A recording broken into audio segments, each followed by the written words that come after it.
যার প্রতি আপনার রাগ আছে, আপনি কি সত্যি তাকে মন থেকে ক্ষমা করতে পারেন?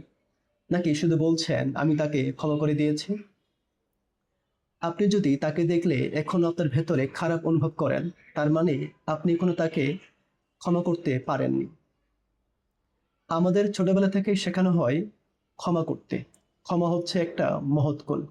আমরা বলি, "হ্যাঁ, আমি তাকে ক্ষমা করে দিয়েছি।" কিন্তু আমরা যখন নেক্সট ডে তার চেহারা দেখি, তখন আমাদের ভেতরে খারাপ অনুভব হয়। কারণ একটাই, আপনি এখনো তাকে মন থেকে ক্ষমা করতে পারেননি।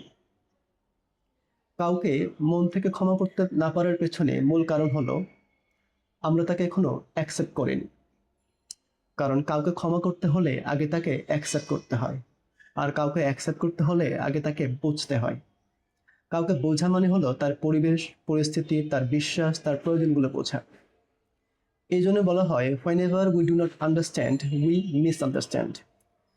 আমরা তাদেরকে ভুল বুঝি যাদেরকে আমরা বুঝি না। কিন্তু আমরা যখন যাদেরকে বুঝি, তাদেরকে আমরা কখনোই ভুল বুঝি না। আপনি যখন কাউকে মন থেকে বুঝবেন, দেখবেন ক্ষমা নিজে থেকে চলে আসবে। তাই আজ থেকে কাউকে জাজ করার আগে একবার জিজ্ঞেস করুন, একবার বোঝার চেষ্টা করুন যে তার পরিবেশ, পরিস্থিতি, তার বিশ্বাস, তার প্রয়োজনগুলো। দেখবেন খুব সহজেই আপনি তার ভুলগুলো ক্ষমা করতে পারবেন। যদি এরকম নতুন নতুন শিক্ষণীয় ভিডিও আরো দেখতে চান, তাহলে লাইক দিন এবং সাবস্ক্রাইব করুন।